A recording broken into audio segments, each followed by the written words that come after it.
ಎಲ್ಲರಿಗೂ ನಮಸ್ಕಾರ ಸ್ನೇಹಿತರೆ. ಜಸ್ಟ್ ಫಾರ್ ಲೈಫ್ ಚಾನಲ್ಗೆ ನಿಮ್ಮೆಲ್ಲರಿಗೂ ಸ್ವಾಗತ. ಸ್ನೇಹಿತರೆ, ಭಿಕ್ಷೆ ಎತ್ತುವರ ಇಂದಿನ ಜನ್ಮದಲ್ಲಿ ಏನಾಯಿತು, ಯಾಕೆ ಅವರು ಈ ಜನ್ಮದಲ್ಲಿ ಕಷ್ಟಪಡುತ್ತಾರೆ, ಬಡತನ ಅನುಭವಿಸುತ್ತಾರೆ, ಪಾಪ ಕರ್ಮ ಪುಣ್ಯ ಮತ್ತು ಪುನರ್ಜನ್ಮದ ಆಧಾರದ ಮೇಲೆ ಈ ಕತೆ ಅಂತ್ಯದಲ್ಲಿ ದೊಡ್ಡ ತಿರುವಿನ ಜೊತೆ ತಿಳಿಯೋಣ. ಯಾರು ಸ್ಕಿಪ್ ಮಾಡದೆ ಕೊನೆವರೆಗೂ ನೋಡಿ, ಕೊನೆಯಲ್ಲಿ ಒಂದೇ ಒಂದು ಲೈಕ್ ಮಾಡಿ, ಹಾಗೆ ಸಬ್ಸ್ಕ್ರೈಬ್ ಮಾಡ್ಕೊಳ್ಳೋದನ್ನು ದಯವಿಟ್ಟು ಮರಿಬೇಡಿ. ಒಂದು ಹಳ್ಳಿಯಲ್ಲಿ ಎಲ್ಲರೂ ಭಿಕ್ಷೆ ಎತ್ತುವ ಅಂತ ಕರೆಯುತ್ತಿದ್ದ ಒಬ್ಬ ವೃದ್ಧ ಇದ್ದ. ಅವರ ಹೆಸರು ರಾಮಯ್ಯ. ಕೈಯಲ್ಲಿ ಒಂದು ಹಾಳಾದ ಪಾತ್ರೆ, ಬೆನ್ನಲ್ಲಿ ಹಳೆಯ ಕಂಬಳಿ.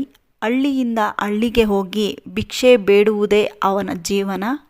ಆದರೆ ಅವನು ಬಾಯಿ ಯಾವತ್ತೂ ಯಾರನ್ನೂ ನಿಂದಿಸುತ್ತಿಲ್ಲ. ನಮಸ್ಕಾರ ಹೇಳುವಷ್ಟು ಮೃದು. ಹಳ್ಳಿಯವರಿಗೂ ಅವನ ಬಗ್ಗೆ ಒಂದು ಪ್ರಶ್ನೆ: ಇಷ್ಟು ಒಳ್ಳೆಯ ಮನುಷ್ಯ ಇಷ್ಟೊಂದು ಕಷ್ಟ ಯಾಕೆ? ಇಂದಿನ ಜನ್ಮದಲ್ಲಿ ಏನಾದರೂ ಪಾಪ ಮಾಡಿದ್ದಾನೆಯೇ? ಈ ಪ್ರಶ್ನೆಗೆ ಉತ್ತರ ಹುಡುಕೋಕೆ ಈ ಕತೆ ಇದು. ಒಂದು ರಾತ್ರಿ ರಾಮಯ್ಯ ನಿದ್ದೆಗೆ ಜಾರಿದಾಗ ಅವನಿಗೆ ಒಂದು ವಿಚಿತ್ರ ಕನಸು ಬಿತ್ತು. ಅವನ ಮುಂದೆ ಒಬ್ಬ ಪ್ರಕಾಶಮಾನ ವ್ಯಕ್ತಿ ಮೃದು ಧ್ವನಿ: ರಾಮಯ್ಯ, ನಿನ್ನ ಕಷ್ಟದ ಕಾರಣ ಕೇಳ್ತಿದೀಯ ಅಲ್ವಾ? ನಾನು ಹೇಳ್ತೀನಿ. ಇದು ನಿನ್ನ ಇಂದಿನ ಜನ್ಮದ ಕತೆ. ಚಿತ್ರಗಳು ಅವನ ಕಣ್ಣು ಮುಂದೆ ತಿರುಗಾಡಲು ಶುರುವಾಗುತ್ತದೆ. ಆ ಕನಸಿನಲ್ಲಿ ರಾಮಯ್ಯ ತನ್ನ ಇಂದಿನ ಜನ್ಮದ ರೂಪವನ್ನು ನೋಡುತ್ತಾನೆ. ಅವನು ಒಬ್ಬ ಧನಿಕ ವ್ಯಾಪಾರಿ, ಬಹಳಷ್ಟು ಆಸ್ತಿ, ಹಣ, ಸೇವಕರು. ಆದರೆ ಒಂದು ದೊಡ್ಡ ದುಃಖ ಅವನ ಮನಸ್ಸಿನಲ್ಲಿ: ಅಹಂಕಾರ. ಅವನಿಗೆ ಬಡವರನ್ನು ಕಂಡರೆ ಅಸಹ್ಯ.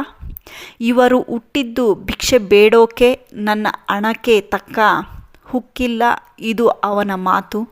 ಒಂದು ದಿನ ಒಬ್ಬ ಹಸಿದ ಭಿಕ್ಷಕ ಅವನ ಮನೆ ಮುಂದೆ ಬಂದು ಕೇಳಿದ: ಸ್ವಾಮಿ, 2 ತುತ್ತಿನ ಊಟ ಕೊಡಿ ಎಂದು. ಆ ವ್ಯಾಪಾರಿ: ಹೋಗು, ನಿನ್ನಂಥವರಿಗೆ ನಾನು ಬಾಗಿಲ ಮುಂದೆ ನಿಲ್ಲುವ ಹಕ್ಕಿಲ್ಲ ಎಂದು ಕೂಗಿ ಅವನನ್ನು ದೂಡಿ ಬಿಡುತ್ತಾನೆ. ಆ ಭಿಕ್ಷುಕ ಮೌನವಾಗಿ ಹೇಳುತ್ತಾನೆ: ಸ್ವಾಮಿ, ನಿನಗೆ ದೇವರು ಕೊಟ್ಟಿರುವುದನ್ನು ಹಂಚುವುದಕ್ಕೆ ನಿನಗೆ ಮನಸ್ಸಿಲ್ಲವಷ್ಟೇ. ಈ ಜನ್ಮದಲ್ಲೇನೂ ಆಗುವುದಿಲ್ಲ, ಆದರೆ ನಿನ್ನ ಮುಂದಿನ ಜನ್ಮದಲ್ಲಿ ನಿನ್ನ ಬದುಕೇ ನಿನಗಿಂತ ಕಠಿಣವಾಗುತ್ತದೆ. ವ್ಯಾಪಾರಿ ನಗುತ್ತಾನೆ: ನನಗಿನ್ನೇನು ಕಮ್ಮಿ ಬರೋಕ್ಕೆ? ನನ್ನ ಹಣ ನಿನ್ನ ಬಾಯಲ್ಲಿ ಹೇಳಿದಂತೆ ಸರಿಸುತ್ತೆ ಎಂದು ಅವಮಾನ ಮಾಡುತ್ತಾನೆ. ಆ ಕ್ಷಣಕ್ಕೆ ಆ ಭಿಕ್ಷುಕ ಡಿಸಪಾಯಿಂಟ್ ಆಗುತ್ತಾನೆ. ಅವನು ಯಾರಾದರೂ ಸಾಮಾನ್ಯ ಭಿಕ್ಷುಕ ಅಲ್ಲ, ಕರ್ಮದ ದೂತ. ಕನಸಿನ ದೃಶ್ಯಗಳು ವೇಗವಾಗಿ ಓಡುತ್ತವೆ.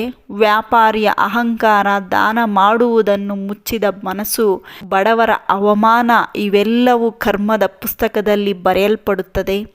ದೂತ ಹೇಳುತ್ತಾನೆ: ಇಂದಿನ ಜನ್ಮದಲ್ಲಿ ನಿನ್ನ ಬಳಿ ಎಲ್ಲವೂ ಇತ್ತು, ಆದರೆ ನೀನು ಹಂಚಲೇ ಇಲ್ಲ. ಈ ಜನ್ಮದಲ್ಲಿ ನಿನಗೆ ಹಣ ಇಲ್ಲ, ಆದರೆ ಹೃದಯದಲ್ಲಿ ದಯೆ ತುಂಬಿದೆ. ಇದು ನಿನ್ನ ಆತ್ಮದ ಪಾಠ. ರಾಮಯ್ಯ ಆ ಕನಸಿನಿಂದ ಎಚ್ಚರಕ್ಕೆ ಬರುತ್ತಾನೆ. ಅವನ ಕಣ್ಣಿನಲ್ಲಿ ನೀರು ಬರುತ್ತದೆ. ಅವನು ಮೌನವಾಗಿ ಹೇಳುತ್ತಾನೆ: ಹೌದು, ಈ ಜೀವನ ನನಗೆ ಶಿಕ್ಷೆ ಅಲ್ಲ, ಪಾಠ. ನಾನು ಹಣ ಕೊಡಲಿಲ್ಲ, ಆದರೆ ಇಂದು ನನ್ನ ಬಳಿ ಇರುವ ಮನುಷ್ಯತ್ವವೇ ದೊಡ್ಡ ಸಂಪತ್ತು. ಅಂದಿನಿಂದ ರಾಮಯ್ಯ ಯಾವ ಮನೆಗೂ ಹೋದರೂ ನಿಮ್ಮಿಂದ ಸಿಗೋದು ಆಹಾರ ಮಾತ್ರವಲ್ಲ, ಆಶೀರ್ವಾದ ಎಂದು ಹೇಳುತ್ತಾನೆ. ಹಳ್ಳಿಯವರು ಅವನಿಗೆ ಕೇವಲ ಭಿಕ್ಷೆ ಕೊಡದೆ ಗೌರವ ಕೊಡಲು ಪ್ರಾರಂಭ ಮಾಡುತ್ತಾರೆ.